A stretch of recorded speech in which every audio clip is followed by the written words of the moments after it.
ஞானானந்தமயம் தேவம் நிர்மலஸ்படிகாகிருதிம் ஆதாரம் சர்வ வித்யானாம் ஹயக்ரீவம் உபாஸ்மகே. நேயர்கள் அனைவருக்கும் அஸ்ட்ரோ கே.எஸ். ஐயங்காரின் பணிவான நமஸ்காரங்கள். மாத பலன் விஸ்வாவசு வருஷம் தை மாதம் 15/1/2026 12/2/2026 வரலும் உண்டான பலன்கள். மாத பலன்னு சொல்லும்பொழுது மாத கிரகங்களான சூரியன், செவ்வாய், புதன் மற்றும் சுக்கிரனுடைய மாறுதல்களை வச்சு சொல்லக்கூடிய பலன்கள்.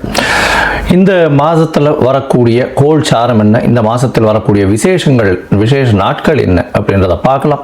முதல்ல இந்த மாதத்தில் வரக்கூடிய கோள் சாரம் என்ன அப்படின்றத பார்க்கும்பொழுது காலபுருஷ தத்துவத்தின் 3வது ராசியான மிதுன ராசியில் குரு வக்கரகதி அடைகிறார், வக்கரத்தில் இருக்கார். சிம்மத்தில் கேது, அது தவிர பார்த்தீங்கன்னா அதாவது துலாத்தில் தனுசுல சுக்கிர பகவான், மகரத்தில் 3 கிரகம் செவ்வாய், சூரியன் மற்றும் புதன், கும்பத்தில் சனி, ராகு. இந்த மாசத்தினுடைய ஆரம்பத்தில் இருக்கக்கூடிய கிரக நிலை இது. அதற்கு பிறகு மாறுதல்கள்னு பார்க்கும்பொழுது 15/1/2026 அன்னைக்கே சுக்கிரன் 10ஆம் இடமான மகரத்துக்கு போகிறார். அதாவது காலபுருஷ தத்துவத்தின் 10ஆம் இடமான மகரத்துக்கு போகிறார். அதற்கு பிறகு பார்த்தீங்கன்னா மகரத்தில் இருக்கக்கூடிய புதன் கும்பத்துக்கு 29/1/2026 அன்னைக்கு போகிறார். மறுபடியும் சுக்கிரன் மகரத்திலிருந்து கும்பத்துக்கு போகிறார். கும்பத்தில் பார்த்தோம்னா 4 கிரகங்கள் ஆறுது. எப்போ அப்படின்னா அதாவது 7/2/2026 அன்னைக்கு சுக்கிரனும் கும்பத்துக்கு போயிடுறார். சனி, சுக்கிரன், ராகு மற்றும் புதன் 4 கிரகங்கள் 7/2/2026 இருக்கு. இந்த மாசத்துல ஒரு பெரிய விசேஷம் என்னன்னா சூரியன், செவ்வாய் இந்த 2 கிரகங்களும் மகரத்திலேயே ஃபுல்லாக இருக்கார் இந்த காலகட்டத்தில். இந்த மாசத்துல வரக்கூடிய விசேஷ நாட்கள் அப்படின்னு பார்க்கும்பொழுது 15/1/2026 அன்னைக்கு உங்களுக்கு பொங்கல் பண்டிகை, அதாவது உத்தராயண புண்ணிய காலம், அதாவது உத்தராயணம் தட்சிணாயணம் 2 பாதியாக வருஷத்தை பிரிச்சிருக்க. அதில் உத்தராயணம்ன்றது தேவர்கள் விழித்து கொள்ளும் நாள்னு சொல்லக்கூடியது. எல்லா விதமான சுப காரியங்களும் செய்யக்கூடிய காலகட்டமாக இந்த மாதம் அமையிறது. உத்தராயணம் தை பிறந்தால் வழி பிறக்கும்னு சொல்லக்கூடியது. உத்தராயணத்தில் எல்லா விதமான ஏற்றங்களும் இருக்கும். தை மாதம் முதல் நாள் பொங்கல் பண்டிகை, அதாவது உழவர்களுக்கு பெரிய திருநாளாக சொல்லக்கூடியது. அதாவது அவங்க சூரிய நமஸ்காரம் பண்ணக்கூடிய காலகட்டம். இந்த வாட்டி பார்த்தலையானால் துவாதசி அன்னைக்கு வருது.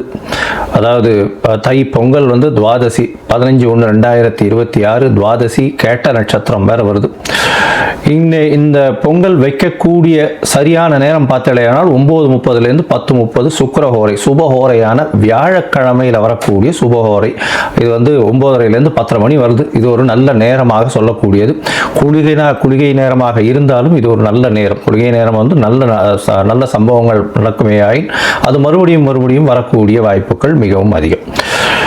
அதனால் பொங்கல் பானை வைக்கக்கூடிய நல்ல நேரம்னு சொல்லக்கூடியது காலை 9:30 10:30 மணிக்குள்ளே வைக்கிறது ரொம்பவுமே சிறந்தது. இந்த காலகட்டத்தில் உங்கள் எல்லாருக்கும் என்னுடைய பொங்கல் நல்வாழ்த்துக்களை சொல்கிறேன். நல்லபடியாக இருங்கோ. இந்த மாதத்தில் வரக்கூடிய மற்ற விசேஷங்கள்னு பார்த்தோம்னா 16ஆம் தேதி பிரதோஷம், காணும் பொங்கல்னு சொல்லுவா. அது தவிர மாட்டுப் பொங்கல், இது எல்லாம் 16ஆம் தேதியே. அதுக்கப்புறம் வள்ளுவர் தினம், இதெல்லாம் வருது. அது தவிர பார்த்தீங்கன்னா இந்த மாதம் 25/1/2026 அன்னைக்கு ரத சப்தமி, சூரியன் தேர் சக்கரம் திரும்பக்கூடிய நாள். அன்னிலிருந்து வெயில் ரொம்பவும் அதிகமாகக்கூடிய காலகட்டம். அதாவது சூரியன் இவ்வளவு நாளாக அதாவது தெற்கிலிருந்து வடக்கிலிருந்து வடகிழக்குக்கு மாறுறார் அவர். இந்த காலகட்டம் கிழக்கு பக்கமாக போகக்கூடியதுனால இந்த காலகட்டத்தில் பார்த்தாலேயானால் வெயில் ஏறக்கூடிய காலகட்டமாக இருக்கும். 26/1/2026 நம்மளுடைய அதாவது ரிப்பப்ளிக் டே, அதாவது இந்தியா சுதந்திரம் வாங்கி அதுக்கப்புறம் ரிப்பப்ளிக் 1950 வாங்கினது. இப்போ 2026ஆம் வருஷம் இப்போ ரிப்பப்ளிக் டே. இது ஒரு பெரிய விசேஷம். அதாவது அரசாங்கம் அப்படின்னு சொல்லக்கூடியது, அதாவது ஆல் ஓவர் இந்தியா ஒரே ஒரு ஒருமைப்பாட்டின் கீழே இருக்கக்கூடிய ரிப்பப்ளிக் டே கொண்டாடக்கூடிய காலகட்டம். 26ஆம் தேதி அன்னைக்கு வாஸ்து அதாவது இந்த 26ஆம் தேதி அன்னைக்கு வாஸ்து புருஷன் கண் விழிக்கும் நாள் அன்னைக்கு வந்து பார்த்தோம்னா கார்த்தால 9:52 11:22 வரலும் உண்டான நேரம் வந்து வாஸ்து கண் விழிக்கும் நாள். இந்த காலகட்டத்தில் புதுசாக மன பூஜை போடுறது, அஸ்திவாரம் தோன்றது, அதை தவிர டாக்குமெண்ட் சைன் பண்ணி கொடுக்கறது, இதெல்லாம் வந்து பண்ணுறதன் மூலியமாக எந்த ஒரு ப்ராஜெக்ட் நீங்கள் ஆரம்பிச்சிங்கனாலும் அது வெற்றிகரமாக முடியக்கூடிய காலகட்டமாக அமைய போகிறது. இந்த வாஸ்து கண் விழிக்கும் பொழுது 5 வகையாக பிரிக்கிறேன். அதாவது பொதுவாகவே பார்த்தோம்னா இது ஒரு 1.5 மணி நேர காலகட்டம், 18 நிமிஷமாக 5 மணி நேரமாக பிரிக்கிறேன், 5 வகையாக பிரிக்கிறேன். அதாவது வாஸ்து புருஷன் கண் விழித்து அவருடைய காலை கடன்கள் செய்யக்கூடியது, பிறகு குளிக்கக்கூடிய ஒரு 18 நிமிஷம், அதற்கு பிறகு போஜனம் செய்யக்கூடியது, அதாவது அதற்கு பிறகு வந்து பூஜை செய்யக்கூடியது, பிறகு போஜனம் செய்யக்கூடியது, அதற்கு பிறகு தாம்பூலம் தரிக்கக்கூடியது. இந்த கடைசி 18 36 நிமிஷம் அப்படின்னு சொல்லக்கூடிய, அதாவது 10:52 11:22 வரலும் செய்யக்கூடிய எந்த ஒரு விஷயமாக இருந்தாலும் நிச்சயமாக நிறைவேறும். அதாவது மனைக்கால் நடுறது, அதை அடிகோல் நடுறது, அதை தவிர வந்து உங்களுக்கு கிணறு வெட்டுறது, புதுசாக வந்து கான்ட்ராக்ட் கையெழுத்து போடுறது, கன்ஸ்ட்ரக்ஷன் பண்ணுறது, இது எல்லாமே நல்ல ஒரு ஏற்றத்தை கொடுத்து நல்லபடியாக முடியக்கூடிய காலகட்டமாக அமைய போகிறது. இந்த மாதம் பார்த்தாலேயானால் பௌர்ணமி வருது, அதாவது மிகப்பெரிய விசேஷம். தை பௌர்ணமி அப்படின்றது வந்து மிகப்பெரிய ஏற்றமான காலம். தை அமாவாசையும் பெரிய விசேஷம். ஏன்னா உத்தராயண புண்ணிய காலத்தில் வரக்கூடிய முதல் அமாவாசை தை அமாவாசை 18/1/2026 தை அமாவாசை. பித்ருக்களுக்கு செய்ய வேண்டிய கர்மாக்களை செய்து உங்களுடைய சந்ததியினரை நல்லபடியாக வழியேற்றி செல்லக்கூடும்.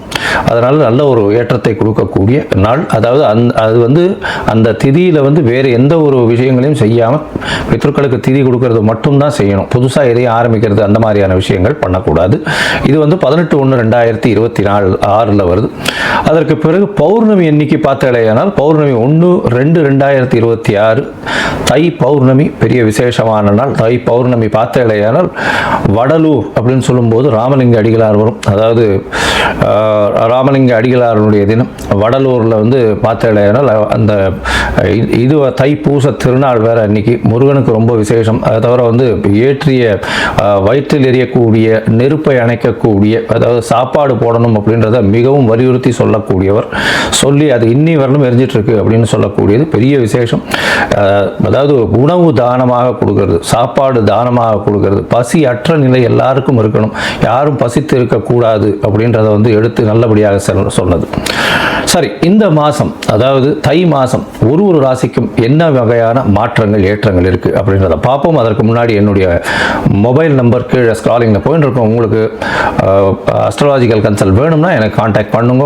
உங்களுடைய பெயர், பிறந்த நேரம், பிறந்த தேதி, பிறந்த வருடமோட போடுங்க. உங்களுடைய தாய் தந்தையார் பெயரும் போடுங்க. Date, time, place of birth, அதை தவிர உங்களுடைய பேரண்ட்ஸ் நேம் இது வரலாம் போடுங்க. உங்களுடைய ஜாதகத்தை போட்டு சந்தி இருக்கான்றதை பார்த்துட்டு அதற்கு பிறகு உங்களுக்கு நான் அப்பாயின்மெண்ட்டை கொடுக்குறேன். உங்களுக்கு அப்பாயின்மெண்ட்டை நீங்கள் இந்த டேட்டு டைம் போட்டதுக்கப்புறம் வந்து என்னுடைய கட்டணம் என்னென்னு சொல்கிறேன். அந்த கட்டணத்தை செலுத்தி அப்பாயின்மெண்ட் வாங்கிக்கோங்க. அதுக்கப்புறம் உங்களுக்கு அப்பாயின்மெண்ட்டும் போது உங்களோட பேசுகிறேன்.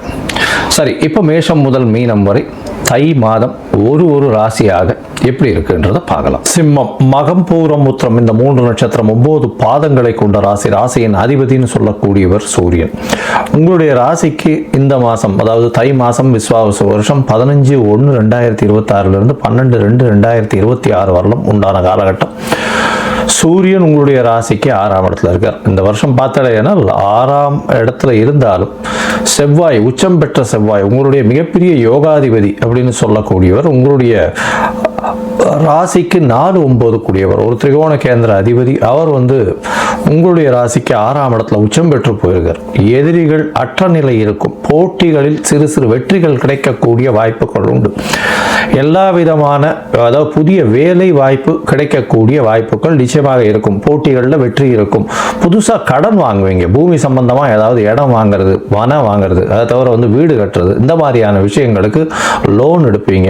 அதாவது முடிஞ்ச வரலும் வந்து இந்த காலகட்டத்தில் புதுசாக லோன் எடுத்து வீடு வாங்கக்கூடிய பாக்கியம் நிச்சயமாக இருக்கும்.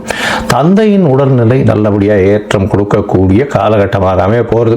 எந்த தந்தையின் தொழிலை சார்ந்து நீங்கள் தந்தையின் தொழிலுக்கு திருப்பியும் வரக்கூடிய வாய்ப்புகள் உண்டு. இருந்தாலும் எதிராளிகளை நம்ப வேண்டாம், எதிர்பாலினத்தவரை நம்ப வேண்டாம். கூட்டு தொழிலில் ரொம்ப ஜாகிரதையாக இருக்கிறது ரொம்பவும் நல்லது.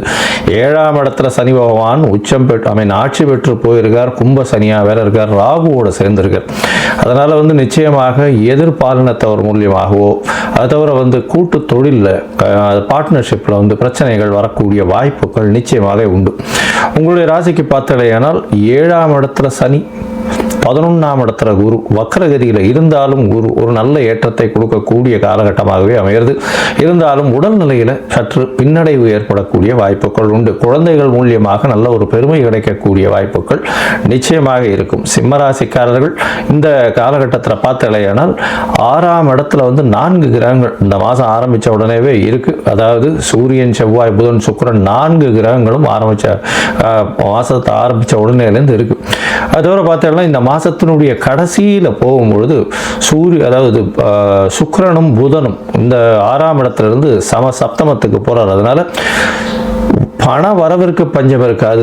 பார்ட்னர்ஷிப் தொழிலில் நல்லபடியாக இருக்கும். கூட்டு தொழிலில் இருந்தாலும் கூட்டாளிகளுடன் பிரச்சனைகள் அதிகமாக இருக்கக்கூடிய வாய்ப்பு உண்டு. கூட்டாளிகளை அதிகமாக நம்ப வேண்டாம், ஜாகிரதையாக இருக்கிறது நல்லது. இந்த சிம்மராசிக்காரர்கள் அரசாங்கம் சார்ந்த உத்தியோகம், அரசாங்கம் சார்ந்த கான்ட்ராக்ட்லாம் ரொம்ப ஜாகிரதையாக இருக்கிறது. பணத்தை போட்டிங்கன்னா நிச்சயம் வராது, ரொம்ப ஜாகிரதையாக இருக்கிறது நல்லது. ஏன்னா சனியனோட வீட்டில் போய் 2ஆம் அதிபதியான புதனும் போய் உட்கார்றார். அது பணம் வராது. என்ன இருந்தாலும் பேசியே பணம் வராமல் போகக்கூடிய வாய்ப்பு தான் உண்டு. அதனால ரொம்ப ஜாகிரதையாக இருக்கிறது நல்லது. மொத்தத்தில் பார்க்கும்பொழுது இந்த சிம்ம ராசிக்காரர்களை பொறுத்தவரையிலும் உடல் நலத்தில் பின்னடைவு இருக்கும். போட்டியில் சிறு வெற்றிகள் கிடைக்கக்கூடிய காலகட்டம். ஏன்னா 6ஆம் இடத்துல செவ்வாய் இருக்கிறதுனால புதுசாக பார்த்தீங்களேயானால் புதிய வீடு மனை வாங்கக்கூடிய வாய்ப்புகள், பாக்கியங்கள் நிச்சயமாக அமையும். புதுசாக வீடு வாங்குவீங்க. அதை தவிர தந்தையின் சொத்துக்கள் வரும். தந்தையின் மூலியமாக வரக்கூடிய குடும்ப தொழில்னு சொல்லக்கூடிய, அதாவது ஒரு பெரிய இண்டஸ்ட்ரி வச்சிருக்காருன்னா அந்த இண்டஸ்ட்ரி கை மாறி உங்களுக்கு வரக்கூடிய வாய்ப்புகள் நிச்சயமாக இருக்கும். தந்தையின் வீடு, சொத்துக்கள், இந்த சந்தையினுடைய நிலம் அதெல்லாம் வரக்கூடிய, தோப்பு அதெல்லாம் வரக்கூடிய வாய்ப்புகள் இந்த காலகட்டத்தில் உண்டு. அரசாங்கம் சார்ந்து இருக்கக்கூடியவர்கள், அரசியல் சார்ந்து இருக்கக்கூடியவர்கள், ஹெச்ஆர்ல இருக்கக்கூடியவங்க, அட்மினிஸ்ட்ரேஷன்ல இருக்கக்கூடியவங்களுக்கெல்லாம் உடல்நிலை மட்டும் ரொம்ப ஜாகிரதையா பாருங்க. தீர்க்கமான டெசிஷன் எடுக்க முடியாத காலகட்டமாக இருக்கும். நிச்சயமாக குழப்பங்கள் ரொம்ப அதிகமாக இருக்கக்கூடிய காலகட்டம். எடுத்த காரியங்கள் சற்று பின்னடைவு ஏற்படக்கூடிய வாய்ப்புகள் இருக்கும். இருந்தாலும் வீம்பு பிடிச்சு போராடி வெற்றி பெறத்துக்குன்னு பின்னாடியே ஓடுவீங்க. ஏன்னா 6ஆம் இடத்துல செவ்வாய் வேற. அதனால நிச்சயமாக உச்சம் பெற்ற செவ்வாய்ன்றதுனால கண்டிப்பாக அது பின்னாடி ஓடி ஜெயிச்சே ஆகணும்ன்ற கட்டாயத்தில் ஓடுவீங்க. இந்த காலகட்டத்தில் பார்த்தீங்கன்னா உங்களுடைய முயற்சிகள் சில நாட்கள் தொய்வடையும். அந்த முயற்சிகள் எடுக்க வேண்டாத நாட்கள் அப்படின்னு சொல்லக்கூடியது சந்திராஷ்டம நாட்கள். படிக்கக்கூடிய மாணவர்களுக்கெல்லாம் ரொம்ப எச்சரிக்கையாக இருக்க வேண்டிய நாட்கள் இந்த சந்திராஷ்டம நாட்கள். 23/1/2026 25/1/2026 வரலாம். 23/1 25/1/2026 வரலாம் உண்டான நாட்கள் சந்திராஷ்டம நாட்கள். புதுசாக எந்த ஒரு புதிய முயற்சி வேண்டாம், வெளியூர் வெளிமாநில பிரயாணம் வேண்டாம்னு சொல்கிறோம். அதை தவிர பார்த்தேனால் மேல் படிப்புக்குன்னு படிக்கக்கூடிய பாக்கத்தில் இருக்க மாணவர்கள் வெளிநாடு போகக்கூடிய, வெளிநாட்டில் போய் மேல் படிப்பு படிக்கக்கூடிய பாக்கியம் இந்த காலகட்டத்தில் இருக்கும். ஏன்னா 9ஆம் அதிபதியே 6ஆம் இடத்துல போய் இருக்கிறது அப்படின்னும் போது 9க்கு 10ஆம் இடமாக வரும். தொழில் சம்பந்தமான படிப்புகளில் பெரிய ஏற்றம் கிடைக்கக்கூடிய வாய்ப்புகள் மிகவும் அதிகமாக இருக்கும். அரசியல் சமூகத்தில் இருக்கக்கூடிய பிரமுகர்களுக்கு சில பின்னடைவுகள் ஏற்படக்கூடிய வாய்ப்பு. பேச்சில் ரொம்ப கவனமாக இருங்க. உடல் நலத்தில் ரொம்ப கவனமாக இருக்கு. இந்த காலகட்டத்தில் பார்த்தீங்களா யாருக்கும் வாக்குறுதிகள் கொடுக்காதீங்க, அது பிரச்சனையை கொண்டு போய் விடும். அது தவிர பார்த்தீங்கன்னா படிக்கக்கூடிய மாணவர்களுக்கு நிச்சயமாக வெளிநாடு போய் படிக்கக்கூடிய வாய்ப்புகள் உண்டு. அது தவிர இளம் கலை, அது மாதிரி 10th 12th அதாவது இளநிலை வகுப்பெல்லாம் படிக்கிறவர்களுக்கு நல்ல ஒரு ஏற்றம் இருக்கக்கூடிய காலகட்டமாக அமையும். போட்டித் தேர்வில் வெற்றி பெறக்கூடிய வாய்ப்புகள் உண்டு. தந்தையின் உடல்நிலை நல்லபடியாக இருக்கும். தாயின் உடல்நிலையில் நல்ல ஒரு ஏற்றம் இருக்கக்கூடிய காலகட்டமாக அமையப்போகிறது. இருந்தாலும் மருத்துவ செலவுகள் கொஞ்சம் இருக்கக்கூடிய வாய்ப்பு உண்டு. உங்களுக்கு உடல்நிலை சற்று பின்னடைவு நிச்சயமாக இருக்கும். பார்ட்னர்ஷிப் பிசினஸ்ல ஜாகிரதையாக இருக்கிறது நல்லது. இந்த சிம்ம ராசிக்காரர்கள் இந்த சிகப்பு கலர் பூ கொண்டு போய் அருகில் இருக்கக்கூடிய முருகன் கோவிலில் கொடுத்துட்டு வர்றது வந்து அவர்களுக்கு நல்ல ஒரு ஏற்றத்தை கொடுக்கும். முடிஞ்சதுன்னா உங்களால் அருகில் இருக்கக்கூடிய எந்த முருகன் கோவிலுக்காக போயிட்டு செம்பருத்தி பூ, சிவப்பு கலர் செம்பருத்தி பூ கொண்டு போய் கொடுத்துட்டு வாங்க. அதை தவிர பார்த்தீங்கன்னா உங்களுக்கு வந்து அருகில் இருக்கக்கூடிய சிவன் கோவில், பழைய சிவன் கோவிலுக்கு போய் உங்களால் முடிஞ்சது எண்ணெய் தானம் கொடுத்துட்டு வாங்க. நல்ல ஒரு ஏற்றம் கிடைக்கக்கூடிய மாதமாக இந்த தை மாதம் அமையும்.